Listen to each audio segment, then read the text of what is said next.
Allez, vous êtes dans Cap Sud sur Sud-Est Radio. Regardez vos montres, il est 10h exactement, 10h01. On est quand même pile à l'heure et nous allons tout de suite retrouver notre première invitée de la matinée. Elle est bien là, on l'attendait, on en parle depuis le début de la semaine, même depuis le week-end, Philippe. Nous avons le plaisir ce matin de recevoir Marie-Thérèse Casimirius, qui est... Alors, première question, la maire, la mairesse, le maire, qu'est-ce qu'on peut dire de Basse-Pointe?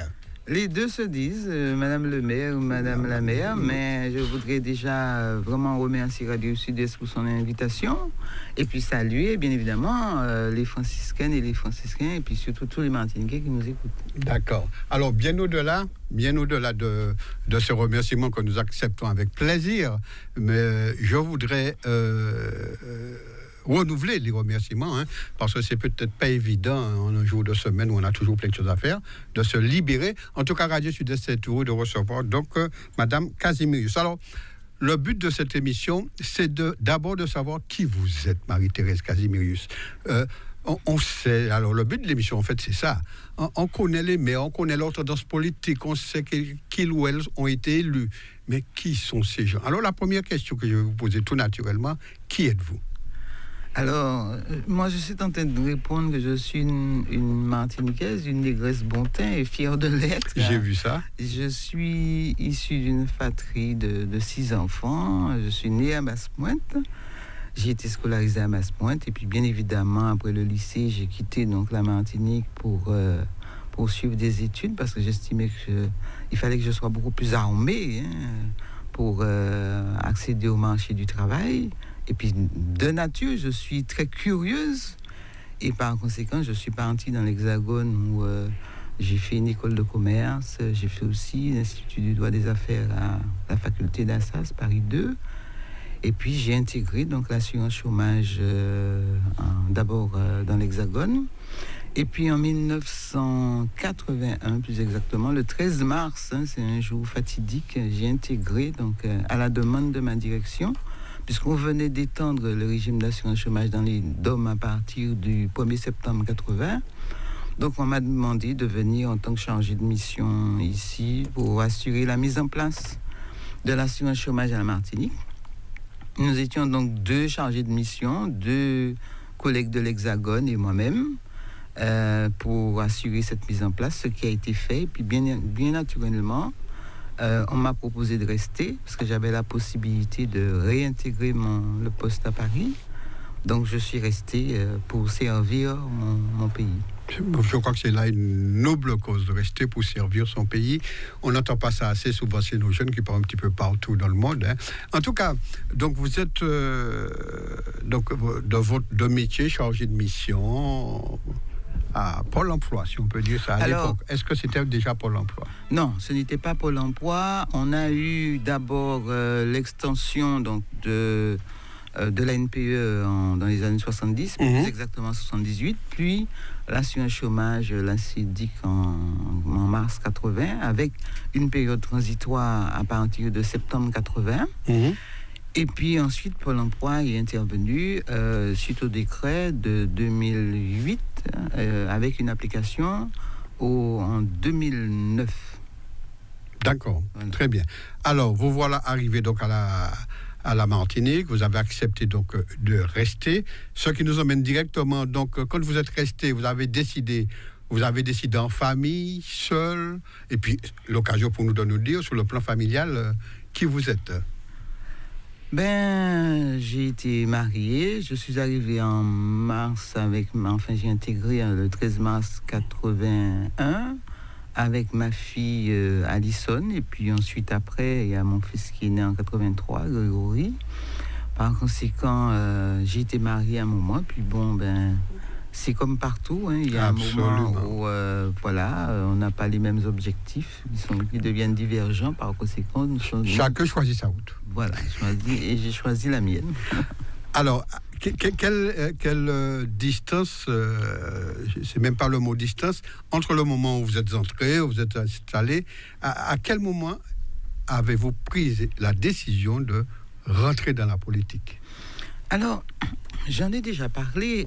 Depuis, dans l'Hexagone, j'ai Toujours pour servir. Là, le champ était beaucoup plus vaste, hein, les Antilles-Guyanais, et qui me le rendent bien jusqu'à présent. Je me suis toujours attachée à servir les Antilles-Guyanais, les Martiniquais et les Martiniquais. Et à l'époque, quand j'en parle, on a même essayé de me faire un procès d'intention. J'étais souvent en contact, je l'ai connue personnellement, Madame Anémone Giscard d'Estaing, qui était présidente de l'enfance, et j'étais scandalisée de voir les conditions de logement des Antilles-Guyanais. On appelait ça rez-de-chaussée des Antillais, des chambres de bonne. Et je me suis battue pour que des femmes notamment aient des conditions de logement, que l'accès au logement soit ouvert pour permettre, surtout pour les enfants. Et c'est tout naturellement que Madame Giscard d'Estaing m'avait demandé, je n'ai eu de cesse. Alors à l'époque j'étais beaucoup plus jeune, donc vous vous doutez bien que j'étais beaucoup plus virulente. Donc j'estimais toujours qu'il y avait une discrimination à l'égard des Antilles-Guyanais, alors que nous, d'emblée, on dit que nous sommes Français, mais je me faisais un plaisir à lui rappeler que nous étions des Français complètement à part, et à lui rappeler la loi de départementalisation des Césaires pour une égalité des chances. Et elle m'avait donc naturellement, ainsi que Valéry Giscard d'Estaing que j'avais rencontré, m'avait demandé d'intégrer, donc de travailler en quelque sorte avec eux, d'intégrer leur parti, ce que je ne pouvais pas faire. Alors après, elle avait essayé de me proposer un poste à son cabinet, ce que j'ai refusé parce que je travaillais déjà à l'assurance chômage. Et puis, de manière globale, je peux travailler avec des personnes à un certain niveau, mais je dis souvent qu'il y a des pas que je ne peux pas franchir. C'est ça, il y a les paliers qu'il est difficile de prendre. Exactement. Donc, je ne pouvais intégrer ni le parti de Madame Anémone Giscard d'Estaing, ni intégrer non plus, faire partie de son personnel, parce que j'estimais que j'allais être muselée dans mon action et dans mes convictions même à l'époque de citoyenne, et que par conséquent ça ne cadre pas. Mais j'ai toujours respecté. Je fais souvent allusion à cette époque de ma vie parce que elle a parfaitement compris, et elle m'a même remercié de mon honnêteté, parce que je préférais continuer à travailler avec elle sur un certain niveau, mais je redis, pour moi, il y a des pas à ne pas franchir. Voilà. Et ça n'a pas été franchi. Non, pas du tout. Et pourtant, revenu à la Martinique, le pas a été franchi. Est-ce que c'est une autre raison, pas avec Mme Giscard d'Estaing, mais une autre réflexion vous emmenait à vraiment tomber dans la lutte politique? Absolument, parce que toute ma vie, il y a une période de ma vie que je n'oublierai jamais et que je demande aux Martiniquais de ne pas oublier. J'accepte de lever le voile. Mon père était un ouvrier agricole. Il était un communiste. Et j'ai vu papa souffrir ce que j'appelle les affres par rapport à quelque chose de fondamental au niveau de la citoyenneté, c'est le droit d'expression. Le simple fait que mon père ne partageait pas donc les orientations, la vision du pouvoir économique de l'époque, papa a souffert le martyre, et j'ai assisté à tout ça en silence. Et je me dis que j'interdis à quelqu'un de m'empêcher d'avoir un avis divergent. Et c'est Césaire, grâce à l'intervention de Sévère Serlan, qui était à l'époque maire du Macouba, qui a donc permis que mon père intègre le personnel de la ville de Fort-de-France. Et Césaire a toujours eu beaucoup de respect pour mon père. Et par conséquent, c'est une période que je n'oublierai jamais. Et vous aviez quel âge à l'époque dont vous parlez? À l'époque dont je parle, j'avais 10 ans. Ah oui, toute jeune. Et je n'ai pas... Vous savez, c'est à cet âge-là qu'on a moins de problèmes, on n'est pas encore dans la vie active. Donc, il y a des images qui vous marquent et qui restent à jamais. Il y a un certain moment dans la vie où on est tellement pollué par des événements qu'il y en a. Bon, on n'a pas le souci du détail, mais à cet âge-là, précisément, on a le souci du détail. Et je n'oublierai pas comment papa arrivait avec... il était blessé. À l'époque, on n'en parle pas de cette vie ouvrière où le travail n'était pas mécanisé, où mon père arrivait, et il m'arrivait je le dis avec beaucoup d'émotion, de penser mon père avec le rhum qu'on utilise pour soigner les chevaux et les mulets. Et papa, le lendemain, il y avait toujours cette combativité chez mon père qui, malgré qu'il était blessé, il repartait parce qu'il avait cette obligation de nourrir ses enfants. Alors, je continue sur cette même question. Est-ce qu'à l'époque, on vous a fait remarquer que votre père était communiste? Est-ce que c'est venu un moment ou un autre? Même énormément. À l'issue tout ça, c'est un tout. À l'issue des élections, parce que le Parti communiste a perdu le pouvoir politique dans le Nord, parce que c'était dû aussi aux luttes ouvrières qui avaient été amorcées et gagnées. Et puis surtout, depuis l'histoire des 16 de Basse-Pointe, tout a été fait pour de ternir l'image de la gauche, l'image des luttes ouvrières qui avaient été entamées, qui ont permis jusqu'à présent d'avoir des garanties sociales.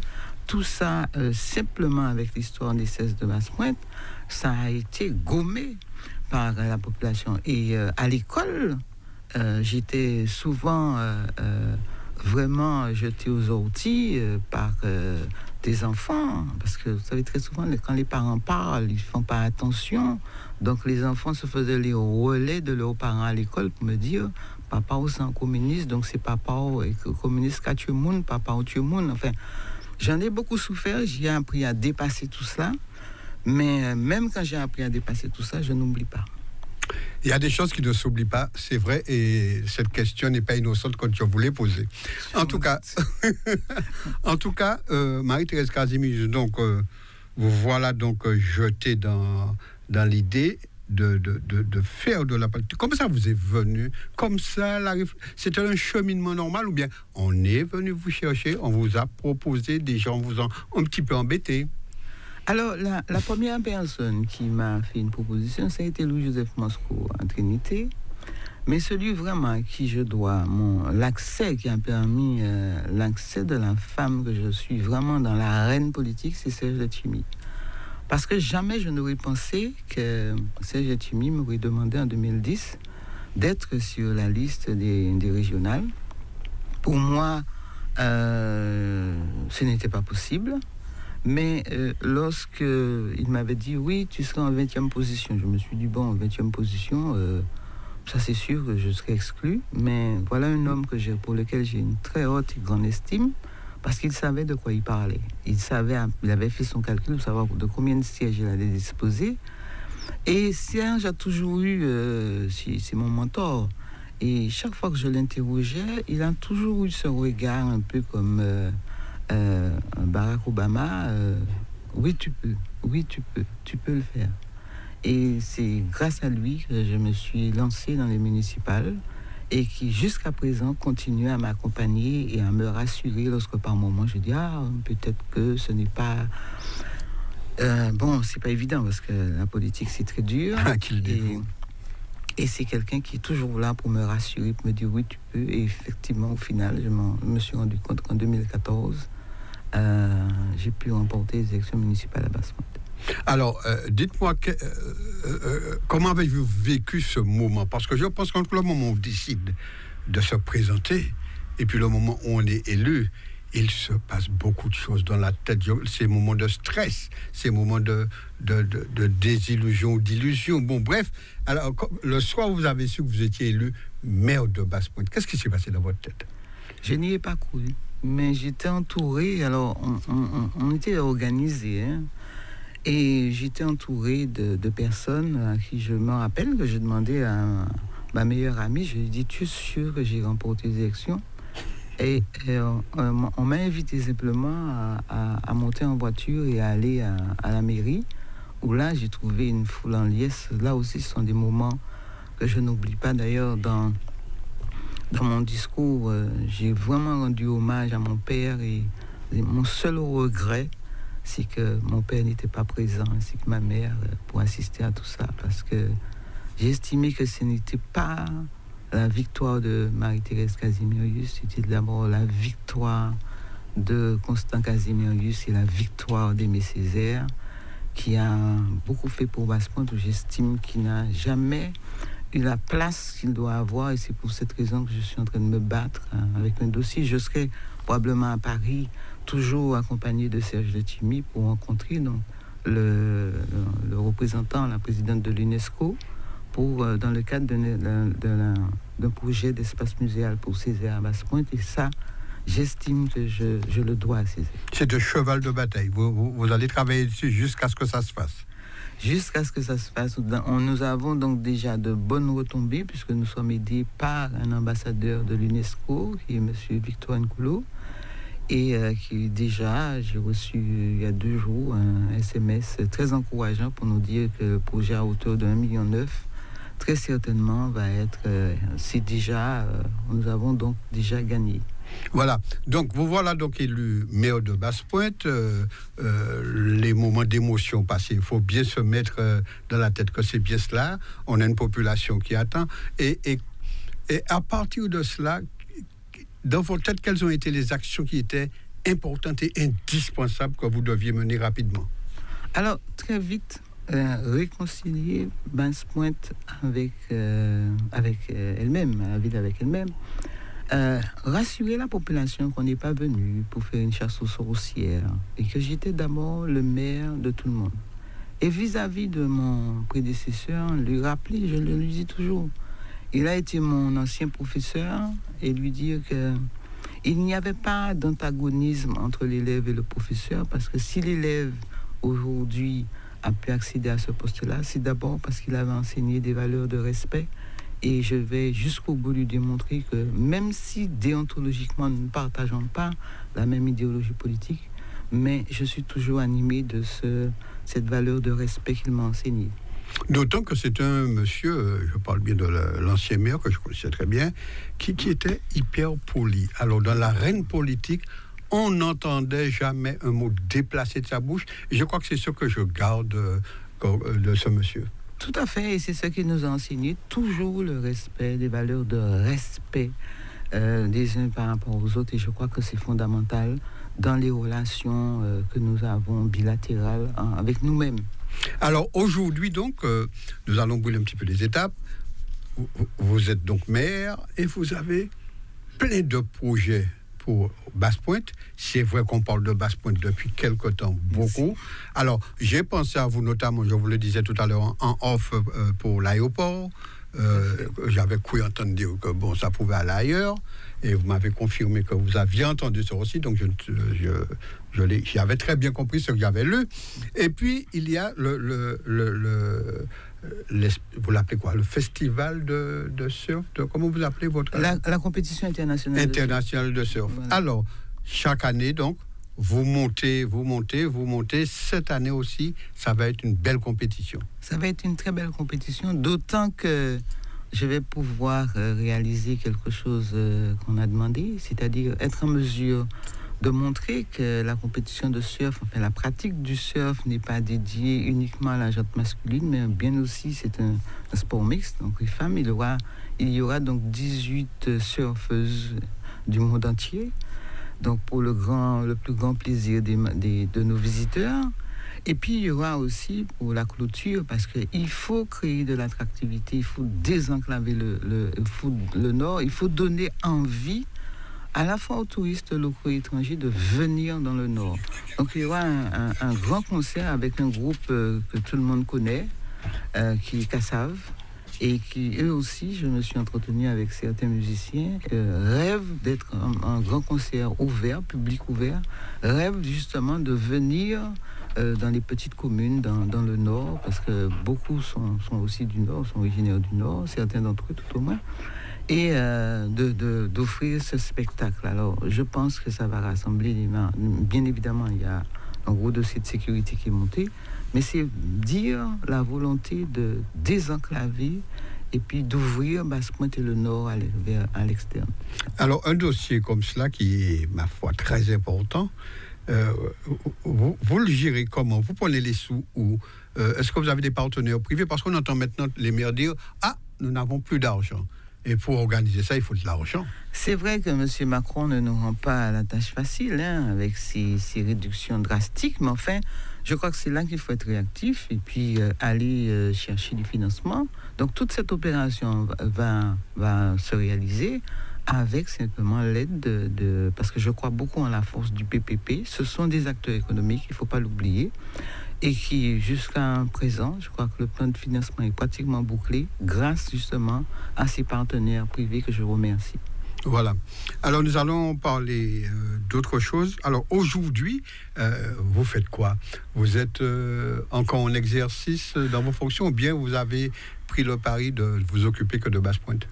Alors, je crois que la fonction d'élu, surtout lorsqu'on arrive au sein d'une collectivité qui a été gérée pendant 49 ans avec des méthodes, et qu'on arrive et qu'on veut impulser justement la notion, la culture du résultat, surtout développer, rendre le personnel acteur des réalisations de la commune et non pas des acteurs passifs, mais vraiment des acteurs actifs. Donc c'est un gros projet qu'il fallait, en fait, il y avait 2 champs sur lesquels il fallait intervenir parce que le mois prochain, nous aurons donc 4 années de mandature. Il fallait agir à l'interne vis-à-vis du personnel, au niveau du management, au niveau de la formation. Mais aussi, il fallait agir vis-à-vis, répondre à la satisfaction. Donc déjà, commencer en interne pour permettre aux agents d'être beaucoup plus actifs au niveau de la satisfaction des administrés qu'on a à servir. Donc donner du sens au service public, je peux vous dire, monsieur Lagier, que ce n'était pas facile. Et je vous crois. Pas facile. Lorsque on commence à parler, parce que en 2008, la ville de Basse-Pointe a été mise sous tutelle, instaurer un contrôle de gestion, commencer à parler au personnel au niveau du service financier de toute consommation du budget en mensuel et en cumulé pour assurer dans le cadre un suivi budgétaire dans le cadre de l'exécution du budget. J'avais l'impression que je parlais chinois. Mais finalement, je découvre un personnel vraiment très motivé et je peux vous dire qu'on a d'excellents résultats. Ça a pris du temps, mais actuellement, je crois que je leur dis souvent, mais vous n'avez plus besoin de moi. Non, mais parce que là, c'est vrai que quand des personnels ont pris l'habitude de fonctionner avec quelqu'un qui avait ses habitudes, où on avait instauré des habitudes bonnes ou mauvaises, il est très dur de les faire perdre. Et je pense que ça a été certainement le plus gros travail que vous avez eu à faire. Ah, tout à fait. Être là en permanence, c'est pour ça qu'il fallait que j'ai la disponibilité nécessaire pour être avec le personnel, les accompagner, élaborer un plan de formation, revoir des situations pour les rassurer. Vous avez des personnes qui étaient dans leur avancement bloquées. Titulariser ces agents pour leur montrer qu'il fallait leur donner ce que j'appelle la garantie de l'emploi dans une commune rurale où sur tout le territoire on voyait bien, surtout au niveau du chômage des jeunes, qu'il fallait faire quelque chose. Et je crois qu'on a donné des signes et je crois que comme je suis comme Césaire très attaché à la symbolique, je crois que ça a permis de créer vraiment une synergie parce que vous arrivez au niveau du personnel, je peux vous dire que il y en a qui pleuraient, qui n'étaient pas bien, qui avaient peur parce qu'ils avaient peur. Et actuellement, je leur ai permis de dépasser cette peur. Je leur dis, je vous donne une boîte à outils, des outils au niveau de la formation pour vous permettre justement de pouvoir appréhender n'importe quelle situation demain parce que professionnellement, je vais vous rendre fort et capable d'affronter n'importe quelle épreuve, et puis de répondre aussi à d'autres opportunités, pourquoi pas. Voilà. Donc, on va passer à un autre thème. Si aujourd'hui, vous vouliez me dire venez passer un moment à Basse-Pointe, que me diriez-vous pour me donner l'envie d'y venir? Il y a quoi à Basse-Pointe? Qu'est-ce qui s'est développé? Et qu'est-ce qui en voie de se développer sur Basse-Pointe et ses environs? Alors, merci de me permettre d'en parler. Nous avons donc élaboré, on a mené des investigations parce que Basse-Pointe, c'est une terre de richesse. Je dis souvent que c'est une terre qui est rebelle, mais aussi authentique. Et tout ce travail que nous faisons, c'est comment garder à Basse-Pointe, préserver son authenticité tout en l'ouvrant vers la modernité. Donc nous avons recensé, nous avons élaboré, j'ai écrit un parcours culturel, puisque nous avons pris le conseil municipal 2 orientations fortes, c'est nous tourner vers le tourisme sportif, via le surf et vers le tourisme culturel. Le tourisme culturel, nous avons déjà accueilli 70 professeurs de français d'Europe, de Scandinavie. Il y avait des Scandinaves, des Italiens, des Espagnols, des Australiens, des Autrichiens, autour de ces aires. Et ça m'a donné l'idée de me dire, mais finalement, il y a beaucoup de choses. Donc, nous avons élaboré ce parcours culturel qui part DCS de Basse-Pointe, février 1974, des personnages illustres. Il y a Césaire, bien évidemment, mais il y a le député Pécoul. C'est un béquet qui a participé, qui a travaillé activement à l'abolition de l'esclavage, ce qui est tout à son honneur. Il y a aussi quelqu'un dont on ne parle pas, qu'on connaît peu, qui est Hippolyte Maurestin, qui a été médecin dans après-guerre et qui a notamment fait parler de lui de ce qu'on appelle les gueules cassées, puisque c'est la pierre angulaire, je redis, c'est la pierre angulaire de la chirurgie réparatrice, la chirurgie faciale. Et lorsque vous allez chez le dentiste, vous avez un aspirateur de salive, c'est une innovation d'Hippolyte Maurestin.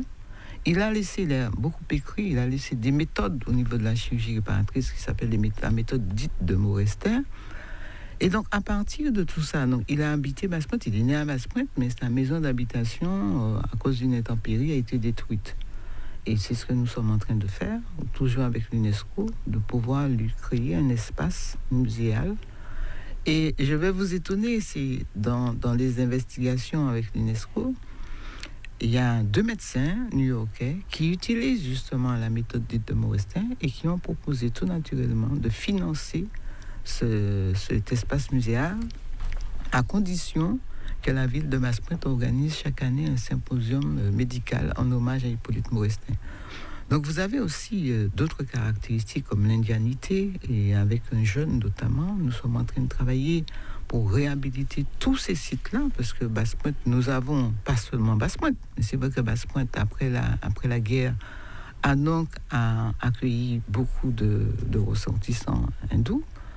Et par conséquent, ça vient donner quelque chose d'extraordinaire dans notre métissage, puisque nous avons ce quadruple métissage, à la fois européen, africain, amérindien et indien. Donc, il y a tout ça qu'on peut proposer. Et puis, vous avez l'habitation Gradis, qui a été justement au lieu de la traite des grillés à Basse-Pointe. C'est notre histoire, c'est mon histoire. Je n'ai pas honte de mon histoire. Elle est ce qu'elle est, mais je me suis approprié mon histoire.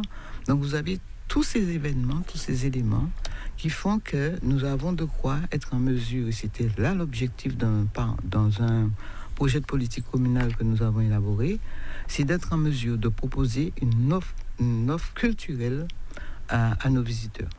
Voilà, donc que devient l'hôtel, comment vous l'appelez encore ? L'hôtel Léritz. Léritz, que devient le Léritz ? Il est actuellement en travaux. Je crois que le rôle aussi de l'élu, c'est de recréer ce capital confiance avec les investisseurs à travers justement une dynamique.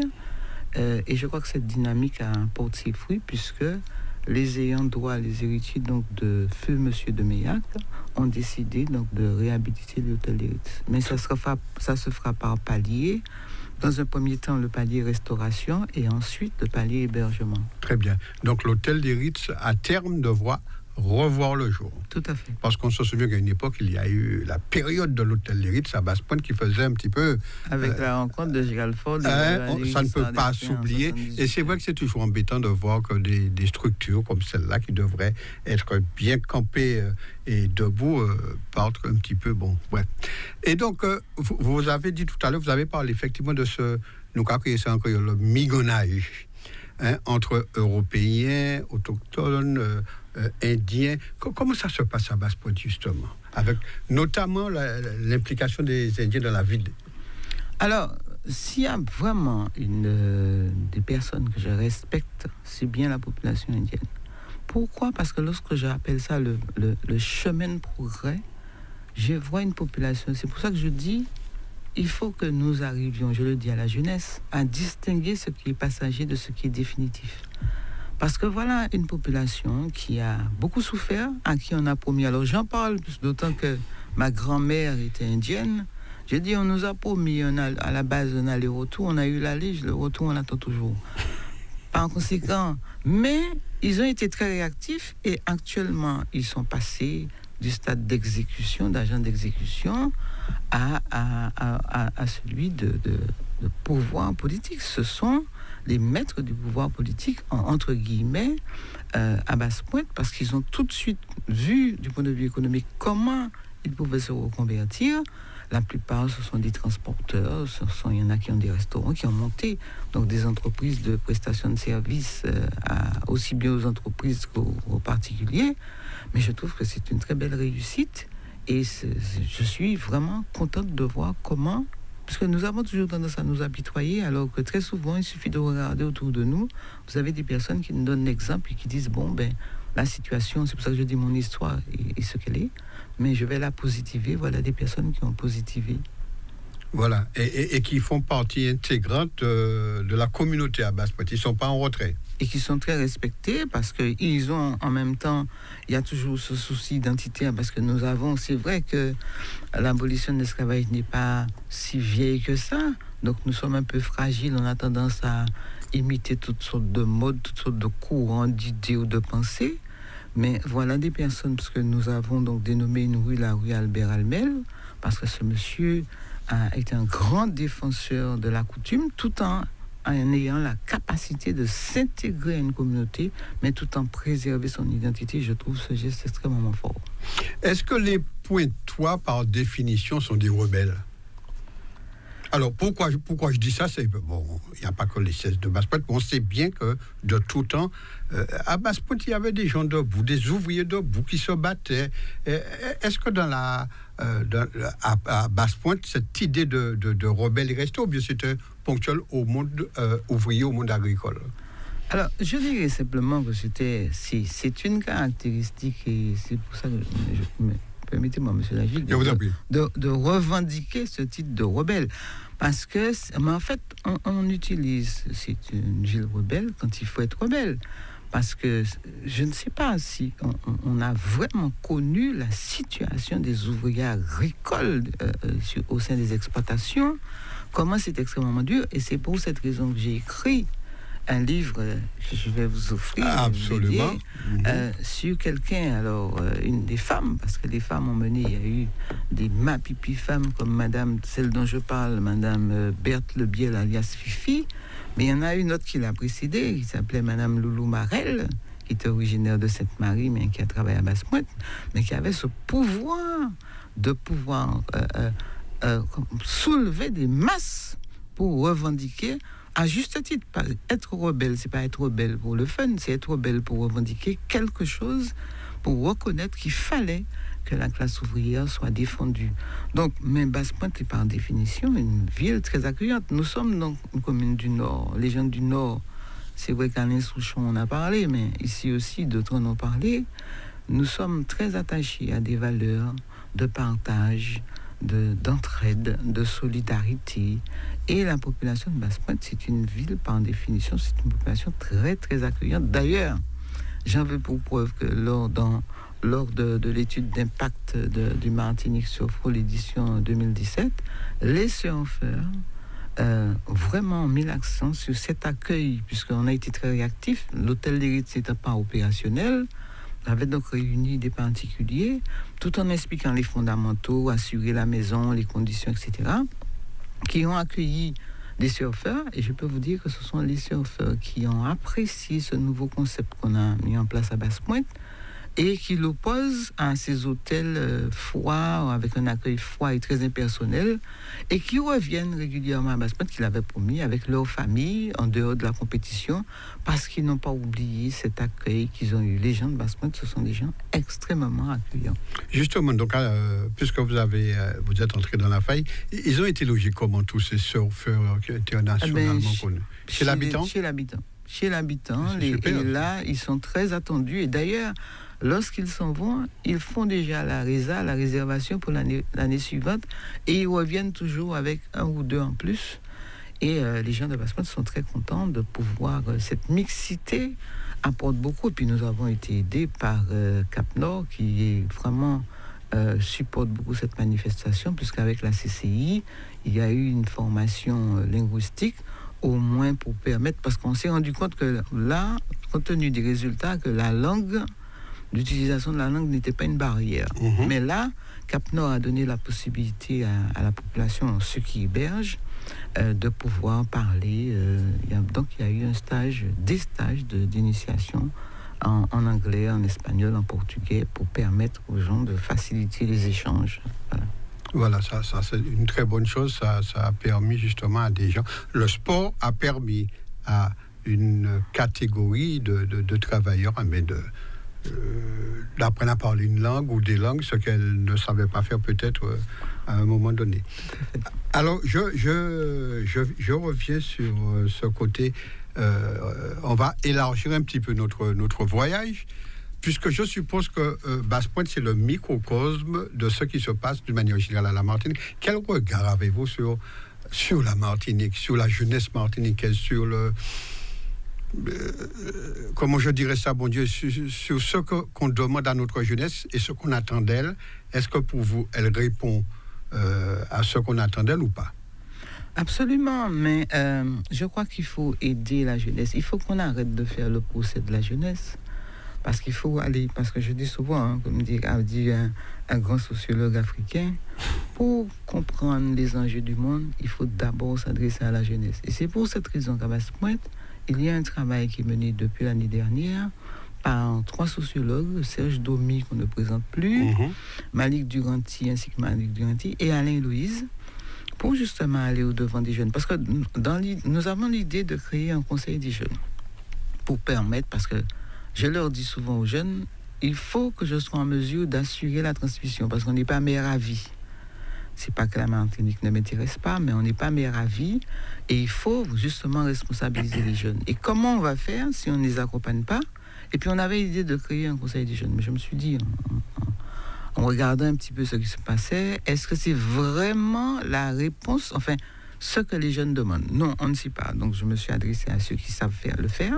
C'est 3 sociologues qui sont en train de mener un travail. Parce que la jeunesse, c'est l'avenir de demain. On a beau le dire, mais il ne faut pas simplement le dire. Il faut vraiment le penser et tout faire pour permettre que justement à la jeunesse de constater que nous investissons, nous croyons en cette jeunesse-là et qu'on va leur donner des outils de prendre en main le pays demain. Et ça, c'est important, donc d'accéder au pouvoir politique. C'est ce que je leur souhaite. Et c'est pour cette raison qu'au niveau de la mission locale, nous menons, dont je suis la présidente, la mission locale du Nord, je mets en place un certain nombre d'actions pour les jeunes pour leur permettre de s'ouvrir. Parce que c'est ça que Césaire nous a demandé. Dans le discours des 3 voies et des 5 libertés, Césaire parle beaucoup d'ouverture. Et cette ouverture, pourtant nous sommes sur une île, donc il y a l'insularité, mais encore il faut donner du sens à cette insularité. Et surtout, le gros travail que je mène actuellement, c'est que nous sommes toujours dans un sens, en termes d'échange, la Martinique vers la France. Je ne dis pas non, mais je dis qu'il y a une loi sur la coopération caribéenne. Il faut faire une triangulaire. Martinique-France, de notre existence n'est encore écrit. Le grand livre de notre vie ne relatera pas ce que nous avons réalisé au travers de nos actions, de notre engagement, de nos luttes menées très souvent contre nous-mêmes pour donner du sens à notre mission. Et c'est pourtant le véritable but de notre passage sur Terre. Ça, c'est pour les enfants.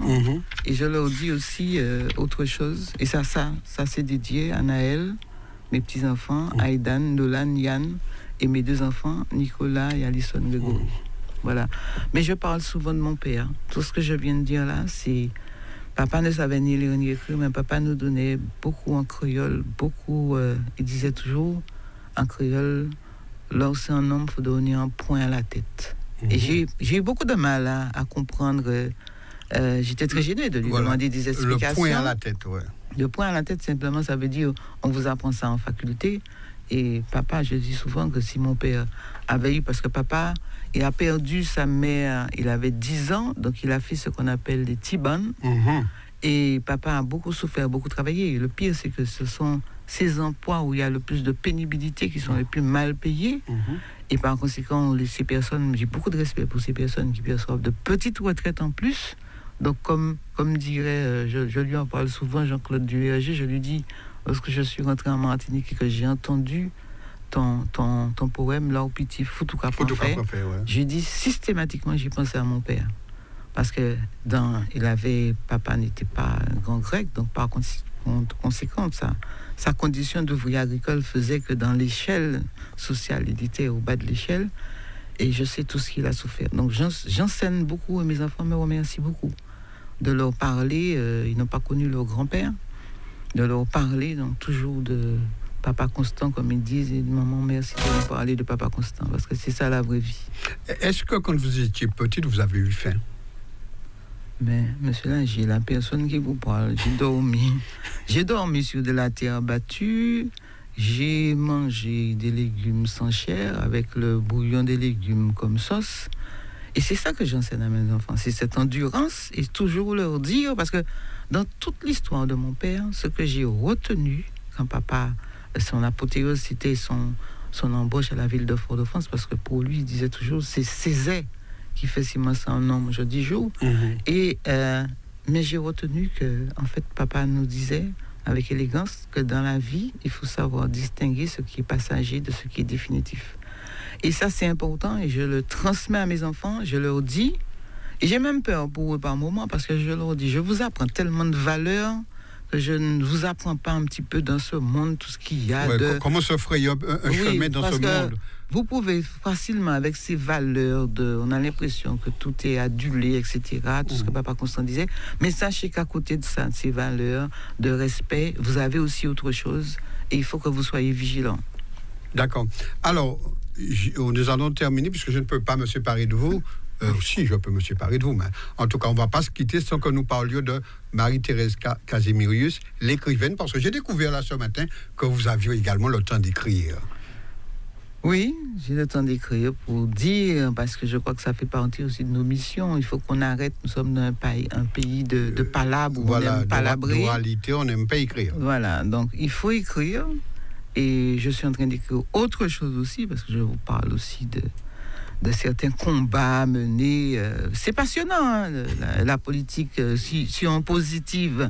Donc il faut aussi aller dire aux Martiniquais, il faut changer ça, parce que ça, il faut le dire d'une autre manière, pas pour entrer dans des joutes verbales, mais à travers des expériences, comment on a perçu ce dont je vous parlais tout à l'heure pour des élections nationales, faire comprendre à quelqu'un, vous m'avez fait du mal, parce qu'il ne suffit pas, malheureusement, on assiste très souvent, on a tendance à penser que faire du tort à quelqu'un, c'est prendre un couteau ou un fusil, mais faire du tort à quelqu'un aussi, c'est rester, faire une foule de mensonges et pour détruire quelqu'un, et en quelque part, même si on peut avoir la carapace qu'on veut, ça vous fait mal. Est-ce que vous avez souffert en tant que femme en politique? Quand vous êtes entrée en politique, je parle de la femme, le fait que vous soyez une femme. Énormément, parce que j'avais toujours l'impression, et jusqu'à présent, j'ai l'impression, hormis Serge Letchimy, j'ai toujours l'impression que certains pensent que créer des espèces de groupes, notamment dans le Nord, pour essayer mais heureusement que d'autres sont venus me renforcer, comme notamment Bruno Nosterazio, mais j'ai senti que les gens ont l'impression comme si une femme, elle est en couche culotte, et que il y a ce qu'on appelle, ça c'est dans tout ce qu'on appelle le social, le poids d'une homme qui va faire qu'elle va adhérer, par exemple, dans En Marche avec nous, pour qu'elle ne vienne pas avec nous, donc on va faire bloc, elle sera obligée, comme elle est isolée. Bruno Nosterazio est aussi dans En Marche, mais il a une autre posture, il a une posture beaucoup plus de respect qu'une posture de pression. Et je suis quelqu'un, j'ai bien appris la leçon de mon père, je me laisse influencer par personne et impressionner par personne. Eh bien, c'est sur ces mots forts que nous allons mettre un terme à notre entretien. Je vous remercie encore une fois d'avoir accepté de venir discuter avec moi. L'échange a été excellent. Merci. Et voilà, et je vous dis bonne fin de journée, puis bon retour à Basse-Pointe. Merci beaucoup, M. Lagier. Et puis, je salue les franciscains, notamment Marie-France Taudiard. Merci. Ok, je pense qu'elle a entendu alors. Allez, c'était notre émission du mercredi. Nous recevions, je vous le rappelle, si vous avez pris l'antenne en cours de route, Marie-Thérèse Casimirius, qui est la maire de Basse-Pointe. Bonne journée à vous, à bientôt.